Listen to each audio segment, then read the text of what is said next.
تاہم کچھ ماہرین کا خیال ہے کہ مکمل تحقیق سے قبل یہ کہنا کہ یہاں کے لوگوں کے کلچر کا تعلق موجودہ تھر کلچر سے ہے ابھی مناسب نہیں۔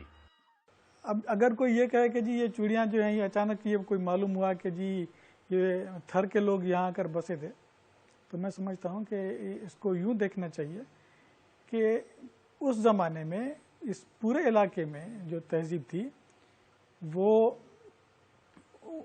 اس میں خواتین چوڑیاں پہنتی تھیں، اور وہ اب ہمارے شہری علاقوں سے، سندھ کے میدانی علاقوں سے یہ چیز آہستہ آہستہ ختم ہو گئی ہے، لیکن اب تک یہ تھر میں قائم ہے، باقی ہے۔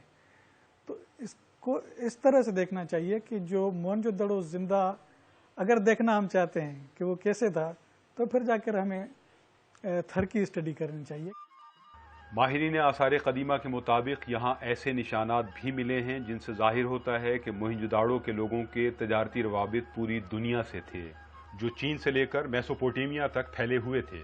موہنجو داڑو کے ثقافتی روابط، تجارتی روابط پوری دنیا سے تھے، چائنا سے لے کر میسوپوٹیمیا تک ہمیں اس کے آثار ملے ہیں، اس کی تجارت کے نشانات ملے ہیں۔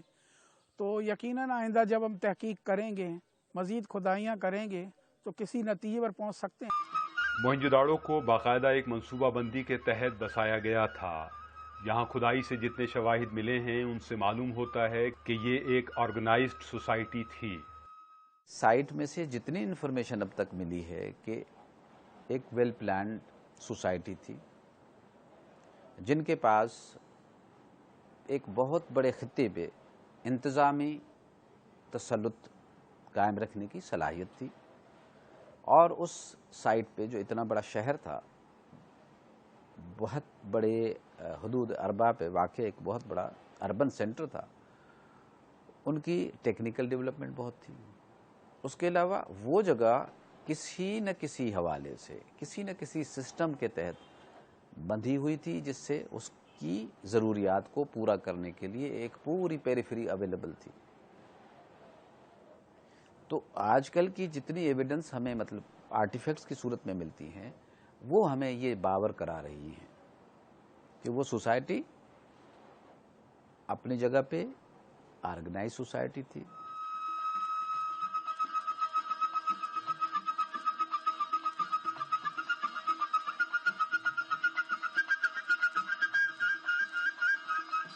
حیرت کی بات ہے کہ یہاں کوئی تجاوزات نہیں ملتی، جو اس بات کی غمازی ہے کہ یہاں کوئی شہری حکومت ہوا کرتی تھی جو شہری معاملات کو کنٹرول کرتی تھی۔ موہنجو داڑو کے آثار 5000 سال قبل اس خطے میں مہذب شہری معاشرے کی نشاندہی کرتے ہیں۔ آج مردہ کہلانے والا یہ شہر اور اس کے شہری سول انجینئرنگ، مخصوص رسم الخط اور سماجی زندگی کے رکھ رکھاؤ کا شعور رکھتے تھے۔ یہاں کے شہری علاقوں کی تعمیر انتہائی مہارت کا سراغ دیتی ہے۔ یہاں محلے ملتے ہیں جو بڑے ہوادار اور روشن ہیں، بڑے بڑے مکانات اور گلیوں کا سراغ بھی ملتا ہے۔ یہاں حفظان صحت کے اصولوں سے آگہی کے سبب گندگی کو ٹھکانے لگانے کے لیے ڈھکی ہوئی نالیوں کا نظام بھی قائم تھا۔ نہانے اور تیرنے کے لیے گریٹ باتھ، کچرا ڈالنے کے لیے ڈسٹ بن اور ایک کالج کی عمارت کے آثار بھی یہاں سے ملے ہیں۔ دریائے سندھ کے کنارے ہونے کے باوجود یہاں رہائشی بستیوں کی آبی ضروریات کو پورا کرنے کے لیے کنوؤں کی شکل میں زیر زمین پانی کا استعمال کیا جاتا تھا۔ باقاعدہ شہری منصوبہ بندی کے تحت یہاں پر یہ شہر بسایا گیا تھا۔ ہمیں کہیں پر بھی انکروچمنٹ شہر کے اندر نہیں ملتا۔ یہ انکروچمنٹ اس بات کا غماز ہے کہ یہاں کوئی شہری حکومت ہوا کرتی تھی جو کنٹرول رکھا کرتی تھی۔ گلی کے ہر کونے کے اوپر ایک بڑی ڈسٹ بن تھی، جس کے اندر سالڈ ویسٹ اوپر رہ جاتی تھی اور پانی جو ہے وہ بہہ کر ڈرین کے اندر چلا جاتا تھا۔ سارے سالڈ ویسٹ وہاں پر ہمیشہ نہیں پڑی رہتی تھی، کوئی ایسی سیوک ایجنسی موجود تھی جو اس کو کلیکٹ کرتی تھی اور ڈسپوز آف کرتی تھی۔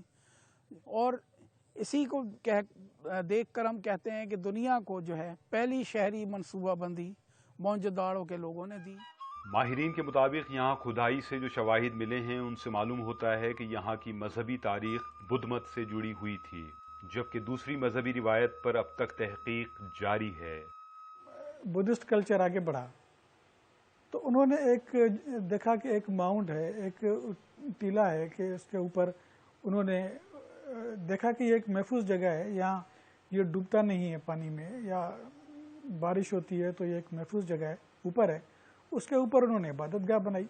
لیکن یہ یقیناً موہنجو دڑو کا اور اس بدھسٹ پیریڈ کا آپس میں کوئی تعلق نہیں ہے. وہ بالکل الگ تاریخ ہے, الگ دنیا ہے بدھسٹ پیریڈ کی. اس کو اگر آپ کاٹ کے الگ کر دیں تو موہنجو دڑو کی تہذیب سے اس موہنجو دڑو پر کوئی فرق نہیں پڑتا. وہ الگ ایک دنیا ہے, الگ ایک کہانی ہے, وہ الگ ایک تاریخ کا زمانہ ہے. موہنجو داڑو 1700 قبل مسیح میں زوال پذیر ہوا. 1000 سال بعد انہی کھنڈرات پر دوسرا شہر بسایا گیا. دوسرا شہر بسانے والے بدھ مت ماننے والے تھے اور انہوں نے اسی آثار پر اپنی عبادت گاہیں تعمیر کی جو آج اسٹوپا کی شکل میں نظر آتی ہیں. اسی لیے دو مذاہب کے ماننے والے یہاں ملتے ہیں, ایک وہ جو بدھ مت کو مانتے تھے اور دوسرے وہ جن کے بارے میں ابھی تک کچھ معلوم نہیں ہو سکا.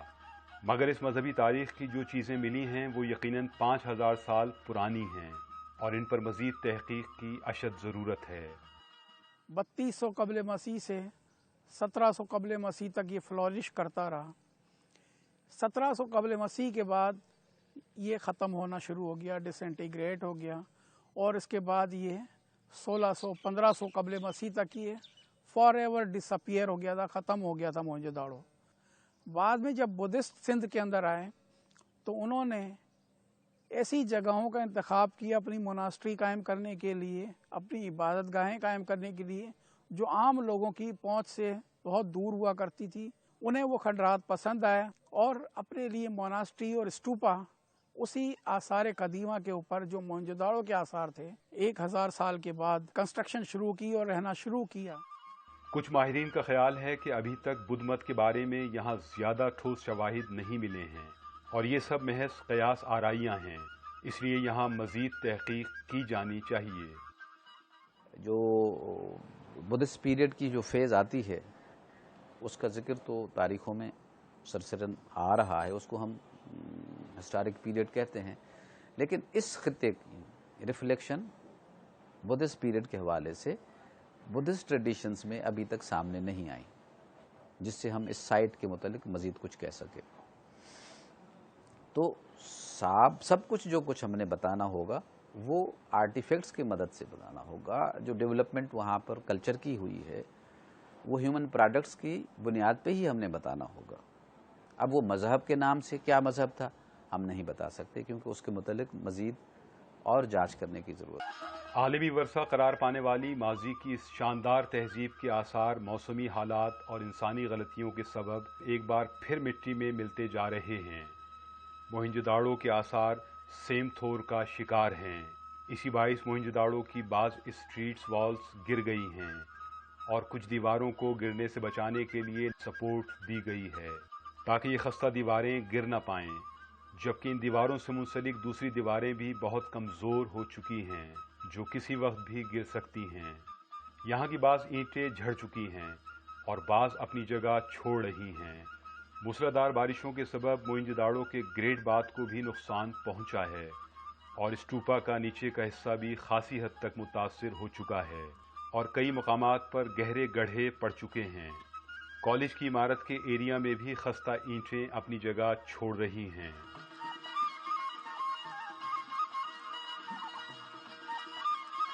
موہنجو داڑو کا ڈی کے ایریا وادی مہران کے قدیم تہذیبی مقامات میں سب سے زیادہ قیمتی سمجھا جاتا ہے.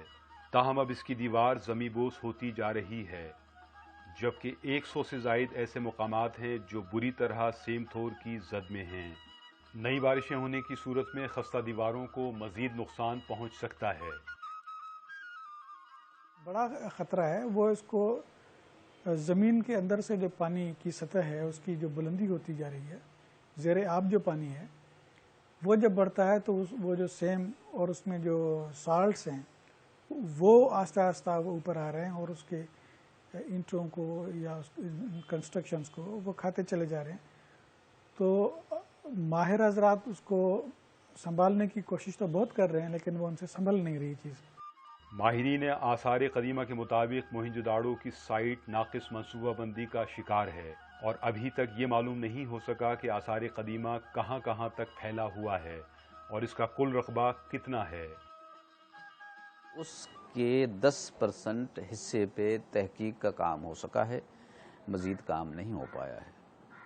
ٹھیک ہے، اس حوالے سے اگر ہم یہ سوچیں کہ ہم نے اس وقت تک ابھی تک اس چیز کا تعین نہیں کیا ہے کہ اس آرکیالوجیکل سائٹس کی ایکسٹینٹس کیا ہیں، لمٹس کیا ہیں، حدود اربع کیا ہے، تو یہیں سے پتہ چلتا ہے کہ ہم نے تو اپنا بنیادی کام ابھی کیا ہی نہیں ہے۔ پہلے تو آپ یہ دیکھ لیں نا کہ خدا نخواستہ کہیں ایسا تو نہیں ہے کہ ہم اس آرکیالوجیکل سائٹ کے اوپر تعمیرات کرتے ہوئے چلے جا رہے ہیں۔ اب کیا کوئی ایئرپورٹ کو توڑ کے، رن وے کو ڈسمینٹل کر کے وہاں ایکسکیویشن کر پائے گا؟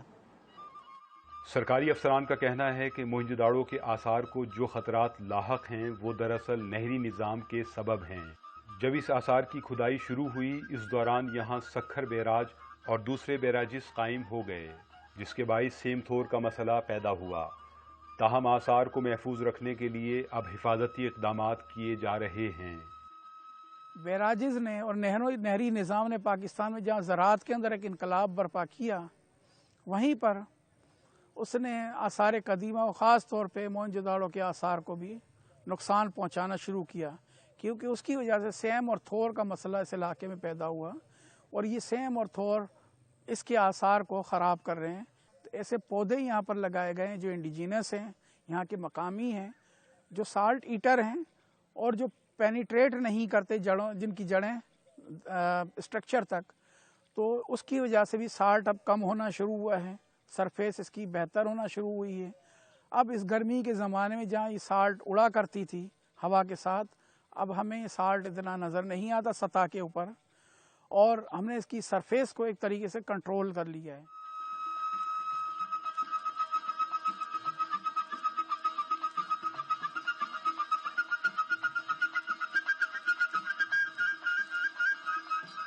موہنجو داڑو کو دریافت کرنے والے اور آرکیولوجی سروے آف انڈیا کے director general sir John Marshall کی کار آج بھی موہنجو داڑو میں موجود ہے۔ یہ کار سر جان مارشل استعمال کرتے تھے، جو خستہ حالت میں ہے اور ایک کمرے میں پارک ہے۔ 1968 میں یہاں ایک خصوصی میوزیم قائم کیا گیا، جہاں کھدائی کے دوران ملنے والے 22 مختلف نوادرات رکھے گئے ہیں۔ میوزیم کی تعمیر اس وقت ہوئی جب اس علاقے میں بجلی نہیں تھی، اس لیے یہاں ڈے لائٹ کا خاص خیال رکھا گیا ہے تاکہ لوگ دن کی روشنی میں اچھی طرح نوادرات کو دیکھ سکیں۔ عمارت جو ہے وہ 2 حصوں پر مشتمل ہے۔ ایک گراؤنڈ فلور ہے جہاں پر آفیسز ہیں، اور پہلی منزل کے اوپر نوادرات رکھے گئے ہیں، جہاں 22 مختلف شوکیسز کے اندر موہنجو داڑو سے دریافت کیے ہوئے اور انڈس ویلی کی دیگر سائٹس سے دریافت کیے ہوئے نوادرات کو رکھا گیا ہے۔ موہنجو داڑو میوزیم کی خصوصیت یہ ہے کہ اس کے اندر ڈے لائٹ کا خیال کیا گیا ہے، یعنی جب یہ قائم کیا گیا تھا تو اس پورے علاقے میں الیکٹریسٹی نہیں تھی، لہٰذا روشنی کا خاطر خواہ بندوبست اس وقت ممکن نہیں تھا، تو اس کو اس طریقے سے ڈیزائن کیا گیا کہ ڈے لائٹ میکسیمم جو ہے اویلیبل رہے، اور ڈے لائٹ کی وجہ سے اس میں نوادرات دیر تک دیکھے جا سکتے ہیں۔ موہنجو داڑو ایک ایسا سربستہ راز ہے جسے زمین کا سینہ چیر کر دریافت تو کر لیا گیا، تاہم یہ راز ابھی پوری طرح آشکار نہیں ہو سکا۔ ہزاروں سال پرانی تہذیب سے مکمل آشنائی اگرچہ مشترکہ عالمی ورثہ ہے، اور حکومتی مثبت اقدامات کے ساتھ یہ عالمی برادری اور عالمی کلچرل اداروں کی بھی مشترکہ ذمہ داری ہے کہ اس قدیم ورثے کو مکمل طور پر دریافت کیا جائے۔ کیا ہم نے عالمی برادری کو اس جانب راغب کرنے کے لیے کوئی واضح اور ٹھوس منصوبہ بندی کی ہے؟ اور کیا عالمی برادری نے موہنجو داڑو کے کلچرل ورثے میں اتنی دلچسپی لی ہے جتنی انہیں لینی چاہیے؟ یہ سوالات اپنی جگہ، لیکن اگر حالات یوں ہی رہے تو شاید تہذیب کا یہ غیر معمولی خزانہ اس صدی کے آخر تک آئندہ نسلوں کے لیے موجود نہ رہ پائے۔